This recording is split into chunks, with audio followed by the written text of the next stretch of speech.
सुर्खियों में।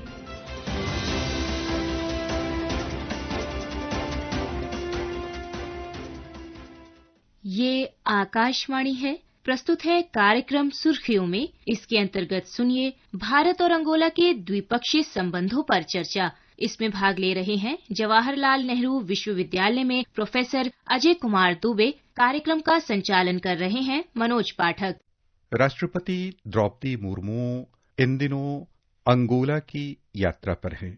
भारत और अंगोला के बीच आपसी संबंध के 4 दशक बीत गए और दिनों दिन द्विपक्षीय संबंध मजबूत होते जा रहे हैं। वर्तमान इस यात्रा के क्या आयाम हैं, इसकी क्या सार्थकता है और इसका क्या महत्व है, आज हम इस कार्यक्रम में इसी विषय पर चर्चा करेंगे। आज हमारे साथ चर्चा के लिए आमंत्रित हैं इस क्षेत्र के जाने माने विशेषज्ञ और जेएनयू के सेंटर फॉर अफ्रीकन स्टडीज के प्रोफेसर अजय कुमार दुबे।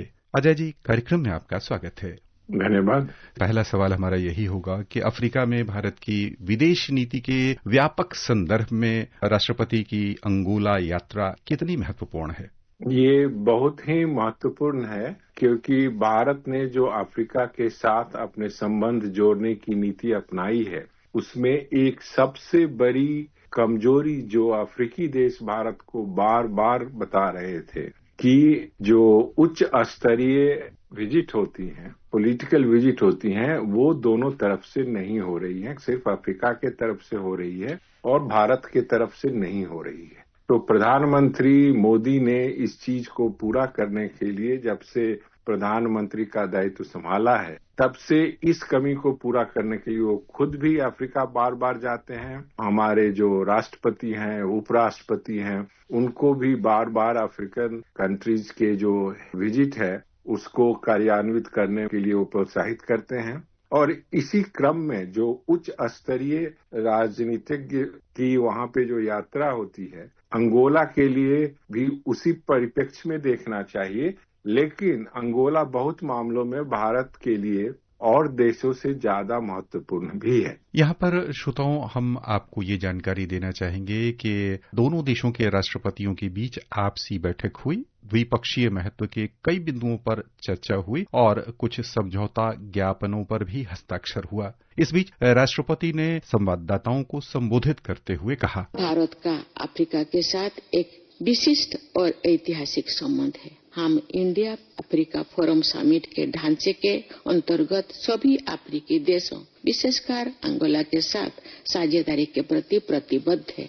हम आगामी IAFS समिट के आयोजन की प्रक्रिया में हैं और उसमें अंगोला की सहभागिता की आशा करते हैं। आपने बड़ी महत्वपूर्ण बात कही अजय जी कि यह जो यात्रा है विशेष रूप से अंगोला के साथ, अंगोला भारत के विभिन्न प्रकार के जो हित हैं, विशेष रूप से ऊर्जा के क्षेत्र में जो हमारे आपसी हित हैं, उन्हें ध्यान में रखते हुए या हमारे यहाँ से निर्यात की जो संभावनाएं हो सकती हैं उन्हें ध्यान रखते हुए किस तरह राष्ट्रपति की यह यात्रा महत्वपूर्ण साबित होने के आसार हैं? जैसा कि आपने राष्ट्रपति के भाषण को प्रसारित किया, उसी संदर्भ में ये बात बहुत ही महत्वपूर्ण है कि अंगोला, जहां पे अफ्रीका में 55 देश हैं, उनमें से एक बहुत ही महत्वपूर्ण देश है भारत के लिए। 55 देशों के बीच एक ऐसा देश जहां से हम ऊर्जा की, हाइड्रोकार्बन का जो निर्यात करते हैं, वो दूसरा सबसे महत्वपूर्ण देश है नाइजीरिया के बाद।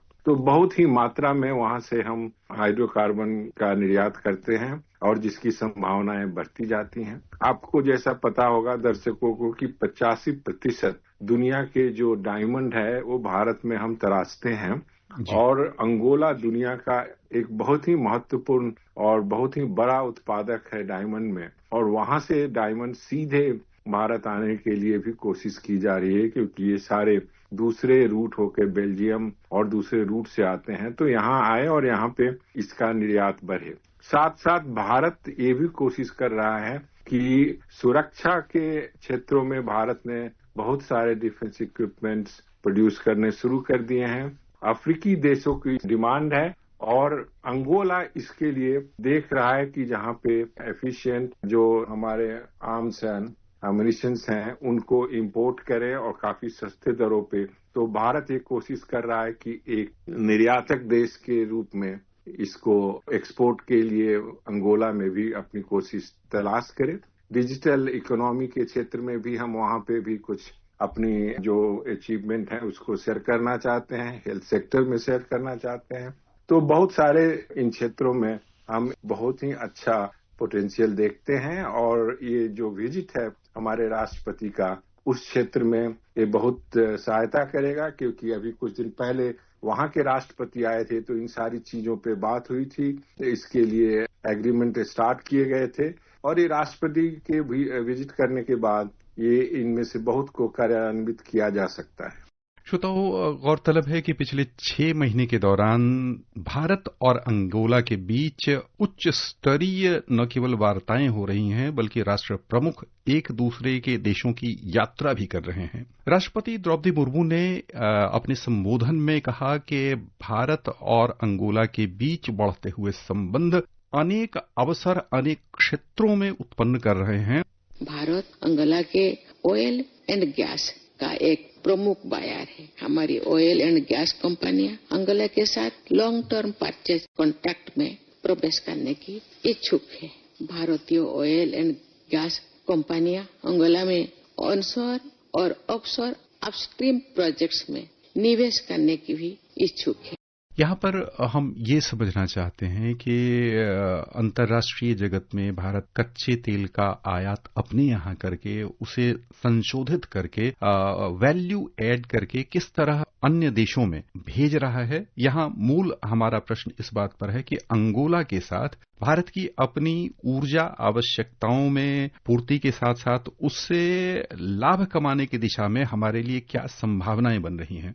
आपने जिस बात को बताया कि हम इसको यहाँ पे फिल्टर करके दूसरे देशों में बेचते हैं, ये सारी संभावनाएं यूक्रेन और रशियन वार के बाद बहुत हद तक बढ़ी, क्योंकि हम काफी मात्रा में और काफी सस्ते दर पे वहां से हाइड्रोकार्बन इंपोर्ट करते थे, ऊर्जा इंपोर्ट करते थे। अंगोला की जो महत्वता है कि वो इनसे परे है। जब ये युद्ध शुरू हुआ उसके पहले से हम लोग अंगोला से तेल का इंपोर्ट करते थे, आयात करते थे और तब से हम लोग ये कोशिश कर रहे हैं कि जो एनर्जी सिक्योरिटी की भारत की जो जरूरत है उसमें गल्फ के रीजन से हम ज्यादा आश्रित न रहें और अधिक से अधिक इसको हम डाइवर्सिफाई करें और उसमें नाइजीरिया, अंगोला, सूडान, अब ये 3 अफ्रीकन कंट्रीज जो हैं इनका बहुत महत्वपूर्ण रोल है कि हम अपने रेगुलर जो हमारी एनर्जी रिक्वायरमेंट है जो हर 5 साल पे दुगनी हो जाती है हमारे ग्रोथ की वजह से,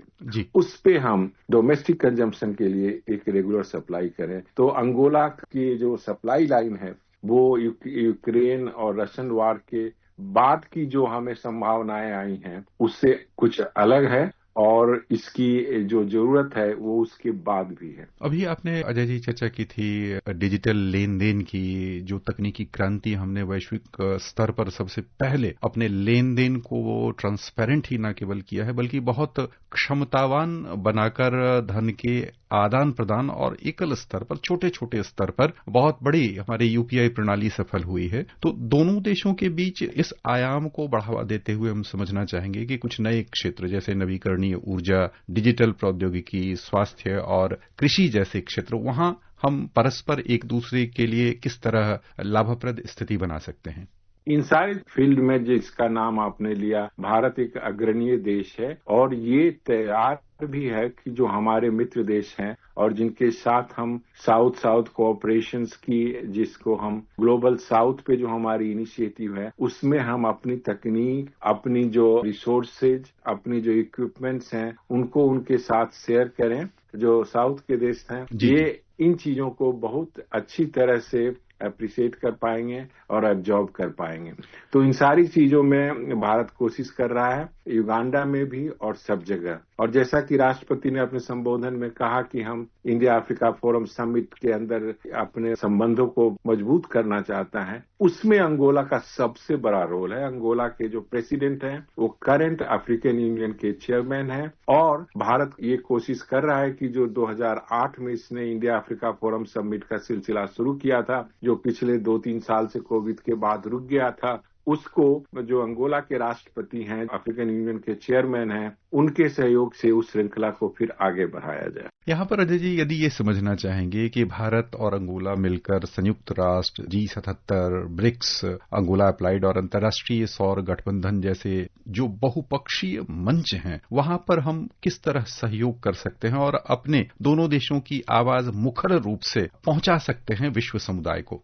विश्व समुदाय के जो भी मल्टीलेटरल ऑर्गेनाइजेशंस हैं जो आपने बताए, उनमें ये जरूरत है कि जो दक्षिण के राष्ट्र हैं, जो ग्लोबल साउथ के राष्ट्र हैं, ये एक साथ मिलके इनकी आवाज वहां पे सुनी जाए, आवाज बुलंद हो। और इसी सिलसिले में जब G20 की समिट हुई भारत में, तो वहां के अफ्रीकन यूनियन को भारत ने कोशिश करके सारे देशों को मना करके उनको यहाँ पे G20 में शामिल किया, अफ्रीकन यूनियन को। और ये उसी डायरेक्शन में एक कदम है कि जितने भी ग्लोबल ऑर्गेनाइजेशंस हैं, मल्टीलेटरल ऑर्गेनाइजेशंस हैं, चाहे वो संयुक्त राष्ट्र हो, चाहे G20 हो, चाहे G7 हो, जहां पे भी मल्टीलेटरल, चाहे WTO हो, चाहे वर्ल्ड बैंक, IMF हो, इन राष्ट्रों को एक साथ मिला करके हमारी जो इंटरेस्ट हैं वो उनसे, डेवलप कंट्री से अलग हैं, विकसित राष्ट्रों से अलग हैं, तो कैसे उनको हम रखें और कोशिश करें कि जो फाइनल डिसीजन उन पे हो वो हमारे हितों को नजरअंदाज कम से कम करें।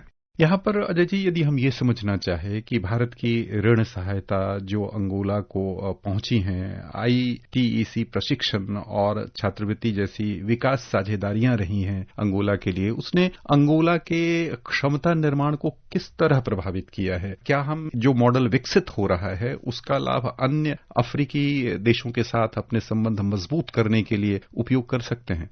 1964 से ये आईटेक का प्रोविजन है और सबसे बड़ा जो रिसिपिएंट है, जिस रीजन को इसका लाभ मिला है, वो अफ्रीका है। और सबसे ज्यादा हर कंट्री में इसकी जो कोटा होती हैं, इसके जो सीट्स अलॉटमेंट होती हैं, वो अफ्रीकन कंट्रीज को सबसे ज्यादा मिलता है। और ये वहां पे उन एरिया में इनको प्रशिक्षित तो करते हैं, उसके साथ साथ हमारी गुडविल भी वहां तक पहुंचती है, क्योंकि ये लोग प्रशिक्षण पाने के बाद बहुत अच्छे विचार रखते हैं और भारत के इंटरेस्ट को, भारत के प्रेजेंस को, भारतीय मूल के जो लोग वहां हैं उनसे मिलजुल के भारत के जो हित हैं उसको सपोर्ट करते हैं। ये बहुत हद तक सिर्फ प्रशिक्षण ही नहीं बल्कि गुडविल और जो भारत की प्रेजेंस है उसको बढ़ाने में बहुत सहयोग करता है। क्या आपको लगता है कि दोनों देशों के बीच कोई रक्षा या समुद्री सहयोग एक नए रणनीतिक आयाम के रूप में उभर रहा है? सबको पता है कि इंडियन ओशन के अफ्रीका के दूसरे तरफ है, वो इंडियन ओशन साइड में जिधर हमारी खास प्रेजेंस है समुद्र में, उस तरफ नहीं है। लेकिन जो अंगोला के इंटरनल और जो एक्सटर्नल चैलेंजेज हैं सिक्योरिटी के लिए, जो उसको फेस करते रहता है और जो उसकी जरूरत है, उसमें जो भारत एक बहुत ही अच्छे प्रोड्यूसर और एक्सपोर्टर के रूप में उभरा है, उसमें अंगोला को खास दिलचस्पी है कि भारत में जो सामान बनाए जाते हैं उनको ज्यादा से ज्यादा इंपोर्ट करें, तो उसकी पोटेंशियल बहुत ज्यादा है और भारत इस पे काम कर रहा है। श्रोताओं, हमने भारत और अंगोला के बीच आपसी संबंध की 4 दशक की यात्रा पूरी होने के उपलक्ष्य में राष्ट्रपति की जो यह यात्रा हुई उस संदर्भ में चर्चा की। अब आपकी ओर से हम अपने विशेषज्ञ अजय कुमार दुबे जी को धन्यवाद देना चाहेंगे। अजय जी, आपका बहुत बहुत धन्यवाद। धन्यवाद। अभी आप सुन रहे थे भारत और अंगोला के द्विपक्षीय संबंधों पर चर्चा। इसमें भाग ले रहे थे जवाहरलाल नेहरू विश्वविद्यालय में प्रोफेसर अजय कुमार दुबे। कार्यक्रम का संचालन कर रहे थे मनोज पाठक। ये कार्यक्रम आकाशवाणी के समाचार सेवा प्रभाग द्वारा प्रस्तुत किया गया। इसे आप हमारे mobile app news on AIR और YouTube channel news on AIR official पर भी सुन सकते हैं। इस कार्यक्रम के संबंध में अपनी प्रतिक्रिया आप हमें ईमेल या व्हाट्सएप के माध्यम से भेज सकते हैं। ईमेल का पता है airnsdtalks@gmail.com और व्हाट्सएप नंबर है 9289094044।